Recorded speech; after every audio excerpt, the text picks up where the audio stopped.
Ádám Takács je rođen 1970. godine, asistent je na Budimpeštanskom istorijskom institutu koji se nalazi u okviru Univerziteta Eötvös-Loránd. Studirao je u Budimpešti i u Parizu, a diplomski rad je napisao pod mentorstvom Jacquesa Derrida. Doktorirao je 2009. godine na Parijskoj École des Hautes Études en Sciences Sociales, a tema njegovog rada je bio pojem Grunda kod Edmunda Husserla. Njegovo interesovanje se odnosi na klasičnu i savremenu fenomenologiju, na francusku filozofiju 20. veka, na politička i društvena pitanja emancipacije, kao i na istraživanje ideologije mađarskog socijalizma. So, I will talk in English, and first of all I would like to thank you for the organizers and the Institute to inviting us and to let this event happen, and also for letting me speak in English, which was mainly due to my laziness, because I knew that I wasn't able to send my text for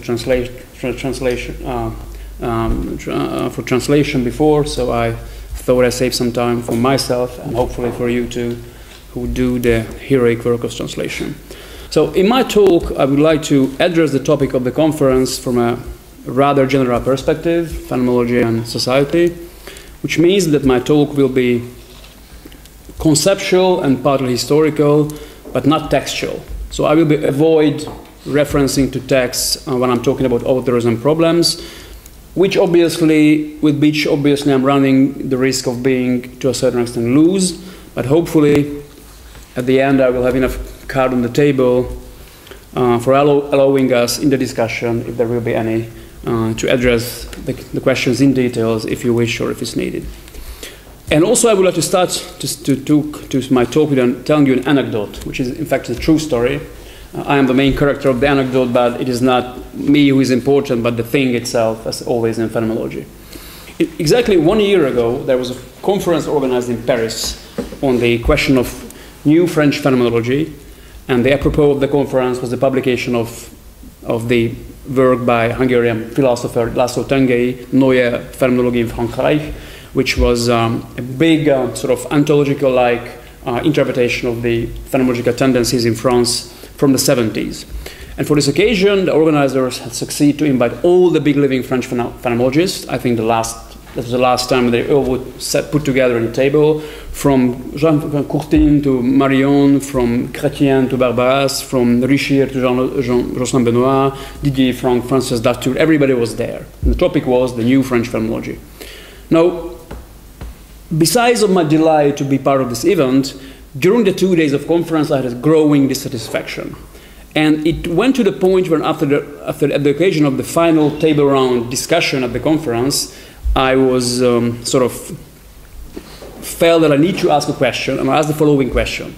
I said, it seemed to me that during these 2 days of conference, we had addressed, or the invited philosophers had discussed all the possible topics to which phenomenology could aspire to contribute, except one topic and one question. And that was the question of politics. In fact, during these 2 days, the question of politics was not analyzed or even touched by no one, and by no means by any of the French phenomenologists. And I asked the question, is it like, because the new French phenomenology is an apolitical philosophical current? Now, frankly, this question has subverted a bit to the, up to that point, quite calm academic atmosphere.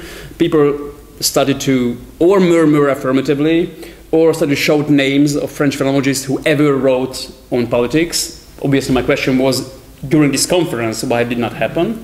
And it was sort of chaotic scene on the podium. I was quite happy to do that. And finally, Marion grabbed the microphone and tried to respond in the name of all. And Marion said the following: generation, he said, in their younger years were so much intoxicated, as the word he used, intoxicated by politics and by ideology, that it is not possible anymore for us, nor desirable, to ask these questions again. That was the response of Marion. So they were so intoxicated by politics in their younger that no, this phenomenology is not addressing any political questions anymore.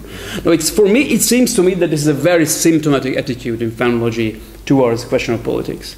And in fact, it's a grave one. It is a grave and symptomatic misreading of politics, and to a certain extent society, questions of society, because obviously the neglect of politics goes hand in hand with the neglect of social practices, social experience, and everything that can be described in the name of, under the category of social. And what is more, it seems to me that the symptomatic attitudes in new French phenomenology about politics is in fact a historical sort of attitude. It has its historical ground in the phenomenological movement. So in order to dig up a little bit this historical context, I would like to ask three questions which precisely reflects on this neglect of society, sociality, and the social in phenomenological tradition. Historical point of view, I think the three following questions can be formulated.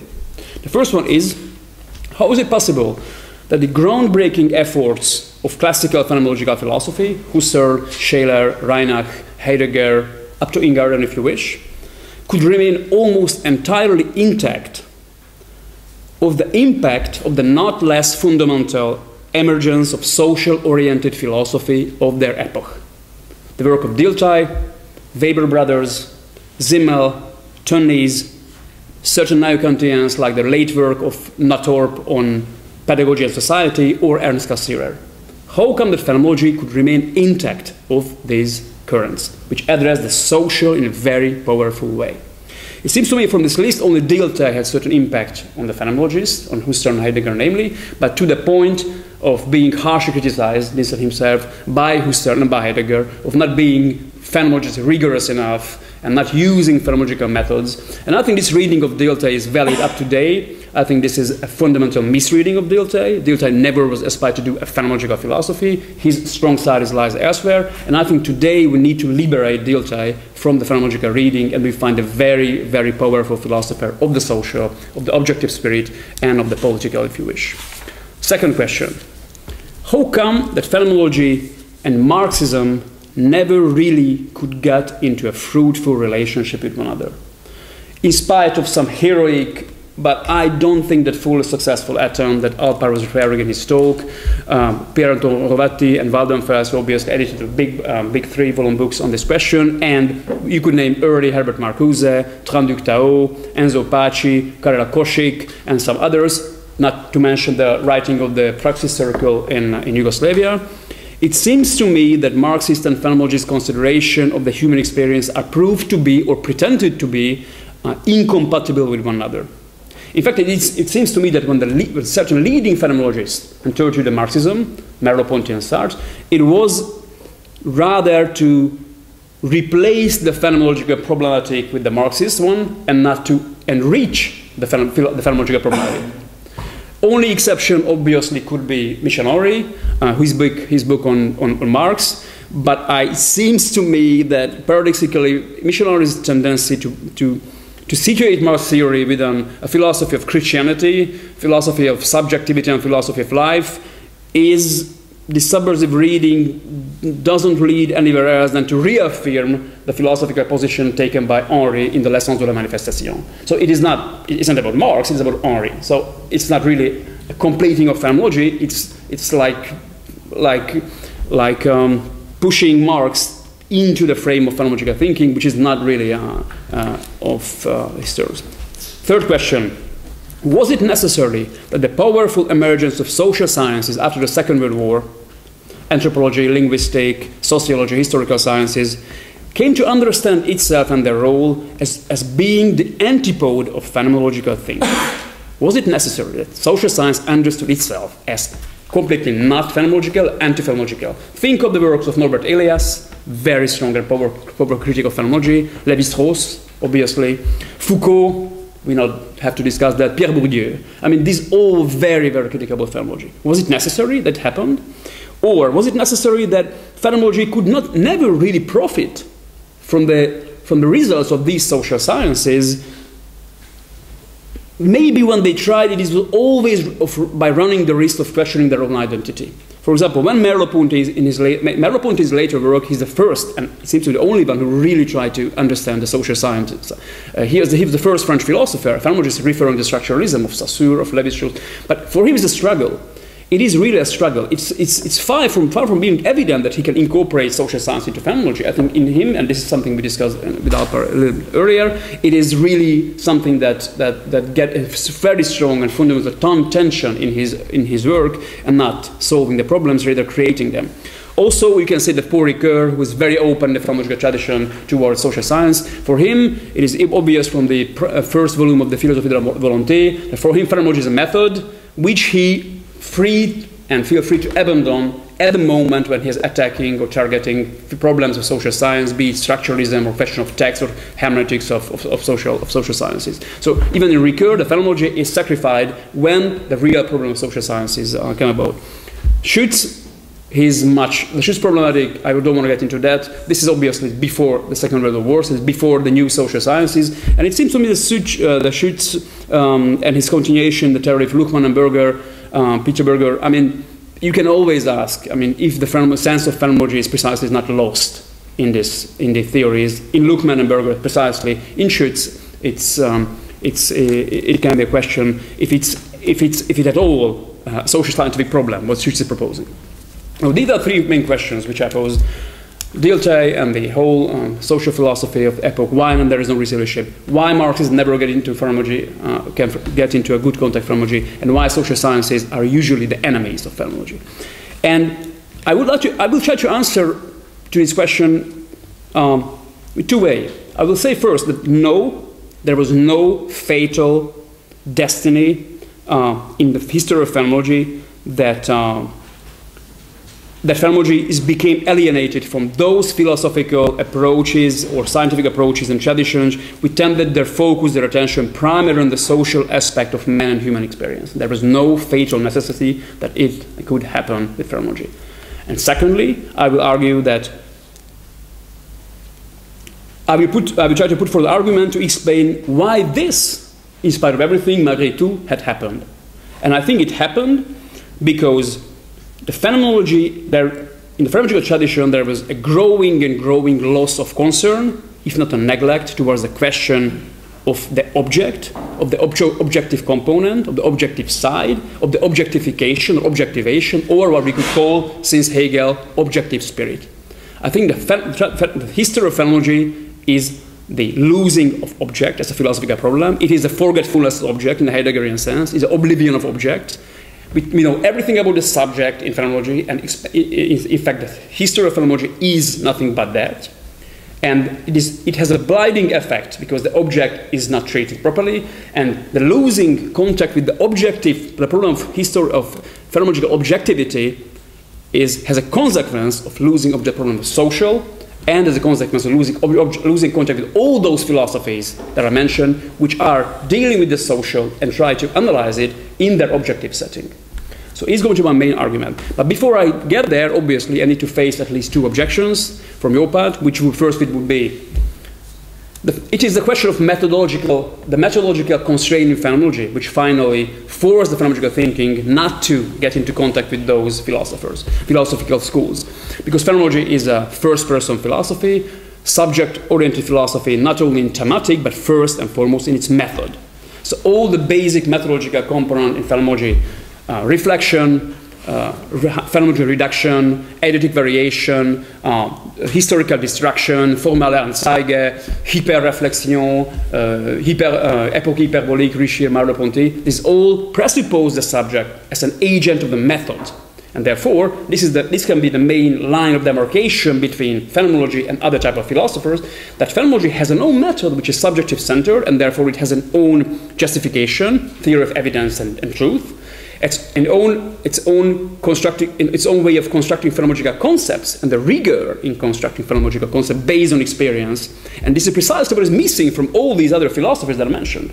In Dilthey and Zimmer, you don't find an experience-based philosophy. In Marxism, it's debatable. In social sciences, you precisely do not find such things. So therefore, the methodology is alienated from these philosophers on a methodological basis.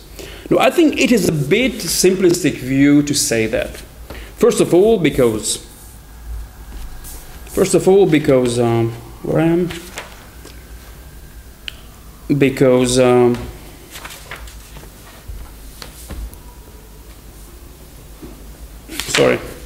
First of all, because it seems to me that the reflexive and first-person experience in phenomenology does not constitute the only methodological basement.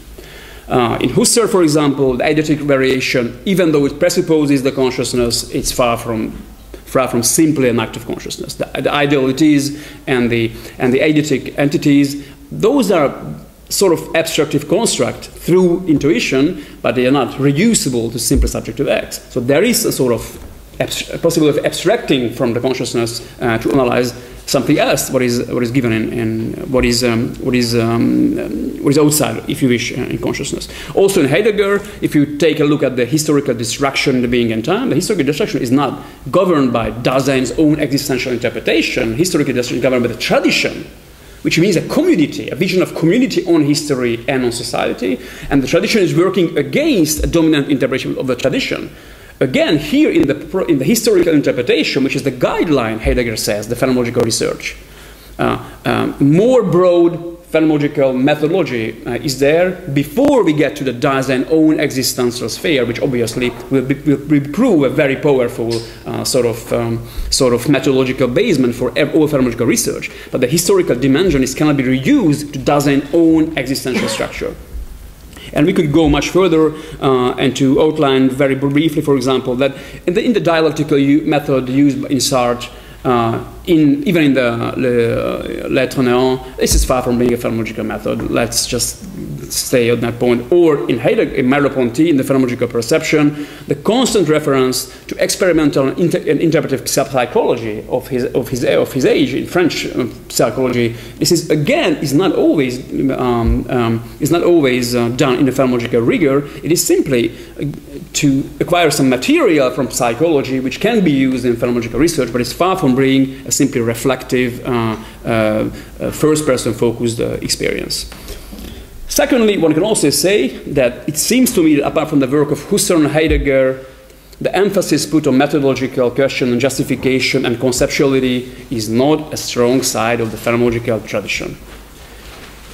A rigorously conceived phenomenological theory of evidence is missing from all post-Husserlian, post-Heideggerian phenomenologists. You don't find a theory of evidence in Sartre. You won't find one in Merleau-Ponty. You won't find it in Levinas, who's got a very strange methodological position, I think, playing with the religious sort of foundation, the phenomenological foundation, at the same time. Or in Henri or Richir. You won't find a theory of justification which would prove that which would tell you that when something is said, where do you find its phenomenological foundation and in what manner? You won't find it. You will find it in Husserl and Heidegger. But not after the phenomenologists really don't take much effort to clarify the methodological positions. And also, the way they acquire their concepts, it is rather unclear many times. They take it from the philosophical tradition. Now, taking a concept of philosophical tradition can be a very right and just movement, but it simply is not a purely phenomenological movement. Every philosopher do that. So in that manner, there is no distinction between phenomenological philosophers and Zimmel and Dilthey, who are applying Kantian or Hegelian notions. Phenomenological do that at the same time. So at this point, there is no methodological discrepancy between the two currents. And the third thing could be said also that it seems to me that first-person reflexive experience appears very strongly in the social sciences. So take the example of ethnomethodology, or anthropology, certain kind of anthropology, even sociology. It is very strongly present in this school that yes, it counts very much so what the social science experience on the field, on the research field by person, and this is quite a few methods and theories in social science is built upon these experiences. So, from a methodological point, I don't see a very clear and sharp distinction between the two. So this is really not what could a priori abstract the two lead currents and phenomenology could be merged in one another. But the second objection obviously would be to say that, Adam, you're not right, because phenomenology, in fact, it's achieved its goal. There is a phenomenological theory of society, there is a phenomenological theory of the social, so we don't know what you're talking about, because yes, phenomenology has that thing, and there is no need to turn neither to Dilthey, nor to Marxism, nor to social sciences to have that conception. Now it seems to me, while it's obviously fully right, that there would be no bigger misunderstanding than to consider phenomenology as a philosophy that neglects the question of the other, the intersubjectivity, interpersonal relationship, or the community, the basic question is precisely this. Are phenomenological theories of otherness, intersubjectivity, community fully capable of accounting for what we could call, without any further specification, society, taken in the sense of the social fabric, social practices, or social experiences? So is otherness, community, intersubjectivity is really matching what we mean by society in terms of social practices, social fabric, social, if you wish, constructions like institutions, norms, symbolic order. Do we really get there? It seems to me that it's far from being the case. It seems to me that phenomenological theories of intersubjectivity, otherness, community has two main tendencies to attack their target, the subject matter, and none of them leads precisely and evidently to a question of society. These two ways, I would call them, to get the story simplified, a naturalist tendency and a spiritualist tendency in phenomenology. Obviously, I don't mean by naturalism and spiritualism, they don't use these words in their traditional meaning. These are very specific phenomenological naturalism, very specific phenomenological spiritualism. But I think this is the two ways, and quite often they are merged, they are mixed to one another. How phenomenological theories approach to the question of the other, intersubjective, and the what can be called a community. These two tendencies, for example, are represented in Husserl. In Husserl, you have two big tendencies of analyzing intersubjectivity. Two great fundament. Let's go to the ground, like, and get the, as Marx would say, the problem at the root. In Husserl, there is one tendency which you would call, focusing on what Husserl calls in his text of the 20s, the animalistic dimension of human life. Animal-like dimension of human life. This is a living nature as the fundament of intersubjectivity. And it is quite striking to read in Husserl in the Crisis when he says that there is a discipline which can be called transcendental biology. And Husserl says the science which could get to the level of the transcendental phenomenology in the easiest way is the biology. That's what Husserl says, is the biology. And it is because Husserl thinks that the nature is not simply an object of transcendental anthropology. You need to look further than that. And that's the animalistic nature dimension in which the human body itself is inscribed in nature, according to Husserl. And this ultimate layer of nature constitution is what Husserl called the instinctive structure of life, Instinct und Trieb. And he talks about an instinctive intentionality in certain texts, which means that all living being has a sort of instinctive tendency inbuilt, and it is equal in animals and in human too. The instinctive and intentionality is not objective. It's a genre of not objectifying intentionality. It hasn't got a certain object. It's a tendency, inner tendency of life, which again transgress all living being. And this is the fundamental structure of nature, according to Husserl. This is very clear in his text of intersubjectivity. If you want to know more about a clear-cut text about this, read the Universale Teleologie from 1933. That's a very clear and powerful description of all this instinctive aspect of life, in which the human body itself is incorporated, and which is the basic structure of intersubjectivity on the nature level and on the human level too. This is what I would, or turn to the book of Nami Lee, the Japanese philosopher who had an old book devoted to this subject. Now, this is the first naturalist tendency, but in Husserl there is another tendency, the spiritualism tendency, which is precisely the spiritual, cultural sort of constitution of intersubjectivity, and this is the context within which the problem of life in Husserl is elaborated. The life is a common horizon of experience, on which sciences and all cultural products, according to Husserl, are constituted. But I think this is a spiritual vision of humanity for three reasons. First, because the life word is a common validity of human experience. It is valid. There is a validity inbuilt, not simply a fact. It is a validity almost in the neo-Kantian sense, the Geltung of experience, of common structure of experiencing. Secondly, because this horizon is a fundament for all basic collective experiences carried out in the form of various Einfühlungen. I don't know what Einfühlung and co-feeling, co-sensing in Husserl. And this, the life word is where this all collective sort of sensing of one another is happening at the same time.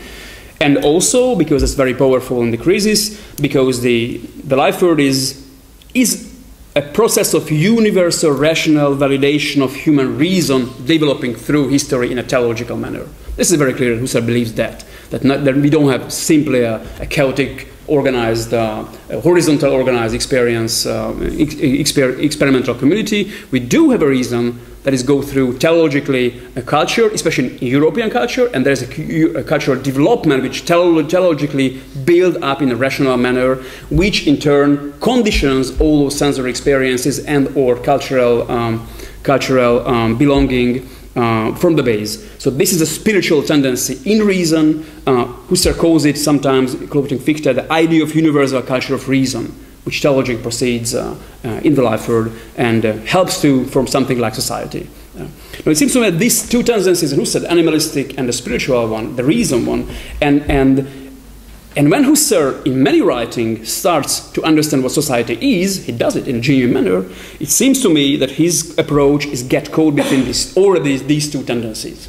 In other words, the Husserlian approach of society is something that used from his phenomenological approach of nature and reason. And the society is somehow in between. So he starts with the nature and then with the spiritual side and then says, okay, so let's see what society is. And it may be he got something, maybe he doesn't, but it isn't easy buzzword if he doesn't get anything out of his social analysis, because he thinks that intersubjectivity problem is already solved, natural reason, and the society is not that important to has his own role in phenomenological theory.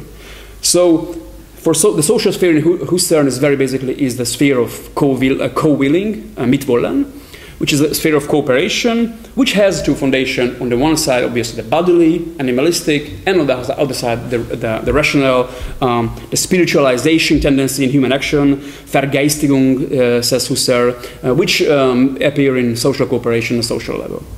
Now, here over here in Husserl, but I think the situation is worse because it seems to me that this sort of reasoning, this Husserlian vision of double intersubjective foundation of society is in large part inherited in post-Husserlian phenomenology. So this is who usually phenomenologists consider a problem of society. In most cases, society is considered as a phenomenological residuum, which is to be explained rather than explored. Is to be explained, it's not explored, by going back to either the original nature or basis of human community, intersubjectivity, sensibility, body, flesh, whatever you can imagine, and we already talked about in this morning, or to a certain original spiritual mode of coexistence, co-understanding, co-affection, ethics in Levinas. These are spiritual tendencies to understand society. So it seems to me that, in other words, social relations in phenomenology mostly are supposed to be explained by having recourse to intersubjective formations, which in turn are not considered to be the part of the social fabric. So the social is always explained by something which is in itself not social, which is natural or spiritual, but not social. The social need to be explained in phenomenology all the time. You never start with the social in phenomenology. You want to deduce it, you want to explain it. If you turn to Heidegger very briefly, the notion of Mitsein obviously seems to have a sort of original ontological appearance. But once Heidegger wants to explain community formation, he needed to enlarge the notion of Mitself or to overemphasize the normative context, normative components in the Mitsein. Being in time, thinking in the time of the authentic community, the people, the folk, the common struggle together, the communication, the fight that we have. It's over-determined by normative value. Or it says, or it doesn't even get to the level to explain how the social is constructed when he talks in his text in the late 20s of the Miteinander-Sein, of the being with one another. With being with one another, which is a basic structure of the Mitsein, but we don't know much more about that. We know that it exists. We know that this is what a sort of pre-ontological understanding of the other, but we don't know how social relationships are being constituted on this basis. So Heidegger offers all too much or too little, but you never get, it seems to me, the problem where the sub-problem of society need to be exposed. You can talk about, it's very, very interesting that Petar pointed out in his text, that Heidegger's students, Löwit, Becker, Oskar Becker, and Marcuse, is criticizing very strongly Heidegger of neglecting the social aspect. And Heidegger trying to respond to that in his text, late 20s and early 30s, without too much success. I think Löwit, Marcuse, with his Marxism, and Becker with his vision of mathematische Existenz. There's a very nice chapter on the problem of generation in mathematische Existenz. Becker tries to understand how was it possible that mathematics inherited as a social practice. What does it mean that mathematics is not only ideas but social practice? Counting is a social practice. And they're pushing Heidegger towards this direction, but I think that the disciples themselves, they get much further than Heidegger himself on this respect. In Merleau-Ponty, they talked about the oscillation between, on the one hand, natural philosophy and the social sciences, and I don't think that there's a resolution for that in the work of Merleau-Ponty as we get it after his death. For me, every interpretation that wants to reduce Merleau-Ponty either to a phenomenological theory or, as Americans do, to political philosophy is for me one-sided. It is not decided what is the main philosophical, I think, options or problems, or not to mention solutions in the work of Merleau-Ponty. For me, it is reading his text, it is evidence. Which doesn't mean it can be inspirational, it can, but it doesn't offer a clear-cut model for us. In Sartre, we talked about that when Sartre attacks all these problems in a very genuine manner, this is the stepping over to the phenomenological tradition. But that critique of the dialectical reason is, for my understanding, not a phenomenological work. He needs to abandon phenomenology in order to deal with all these problems, and he obviously, what he gets as a sort of helping hand is the Marxism. And sometimes a very dogmatic sort of Marxism. The latest, the horizon beyond which you cannot go, says Marx in the Question des Méthodes. It's a rather dogmatic form of Marxism, which doesn't abandon the notion of class struggle, for example. In Levinas, in Michel Henry, the question of intersubjectivity is taken up from a point of this material, sensible grounds of life that is always already infused with spiritual content. So the face is one's sensible appearance and an ethical content. So it always is a masquerade of sensibility and normativity, ethical and the spiritual. In Michel Henry, the co-affectivity of life. We all feel the same life happening. We all feel it.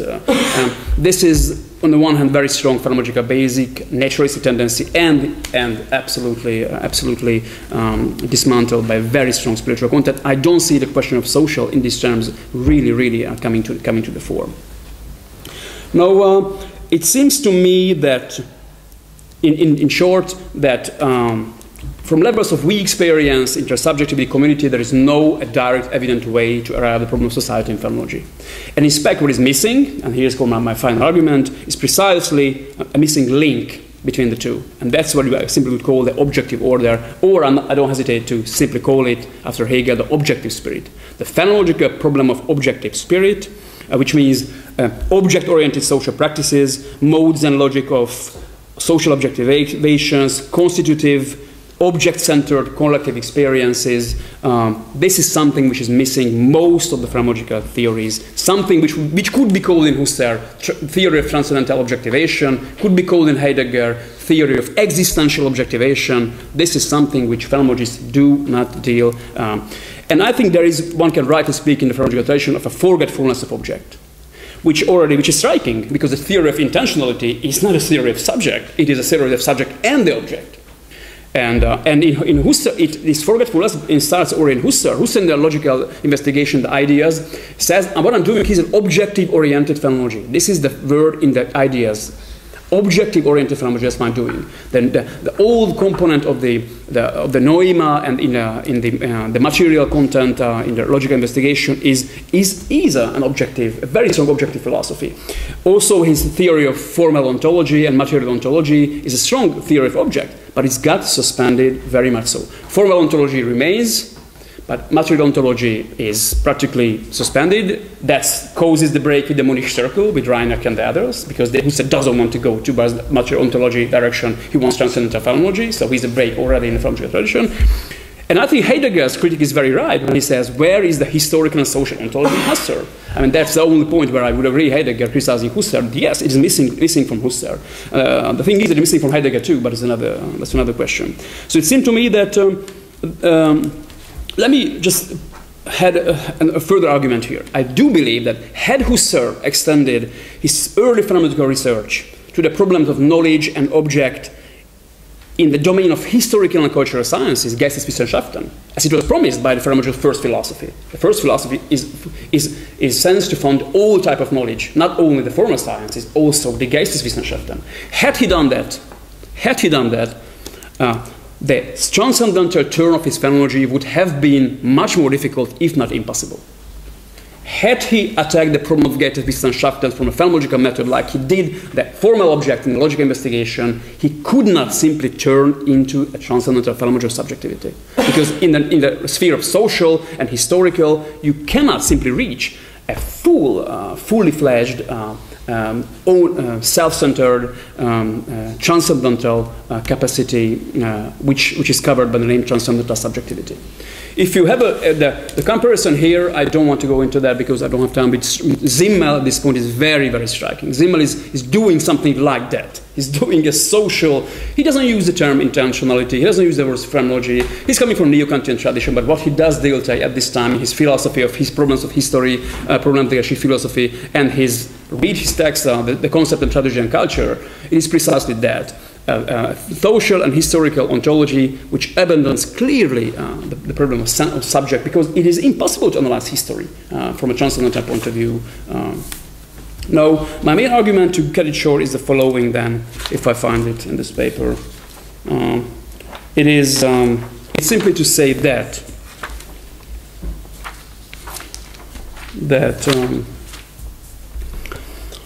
the post-Husserlian tradition is imprisoned in a certain tendency of considering intersubjectivity or natural-based or spiritual-based, and it loses the objective spirit. It is, I think, maybe with two exceptions. The one exception is Heidegger's concept of practical intentionality in the being and time. I think it's a very powerful concept. The Zuhandensein, where really the notion of object is being dealt with. The problem is that by the time you get to the problem of community, Heidegger loses this trait. He doesn't incorporate his theory of Vorhandensein into the question of community. He works with the notion of authentic, inauthentic, which really messes the whole problematic around. So he don't really profit from his own phenomenological discovery. The other exception is Merleau-Ponty's theory of institution in his Collège de France 54-55, which is a very, very powerful phenomenological theory of the social and the historical, from the understanding institution as not simply a symbolical, but something which is coming from experience-based genetic sort of collective genetic forms, sedimentation, but not abandoning the question of radical break, discontinuity in language, in social institutions, in the problem of body. That's a very strong tentative. As I said, it seems to me that it's gotten suspended. Although the notion of institution comes back quite a few times in the working notes of the Le Visible and Visible. So it seems to me that the objective side is very much missing, and this is responsible why the phenomenology is not able to attack the social. Because you cannot simply think the social without the objective theory of objective mediations. There is no social which can be simply thought in terms of subjectivity. I think, on the contrary,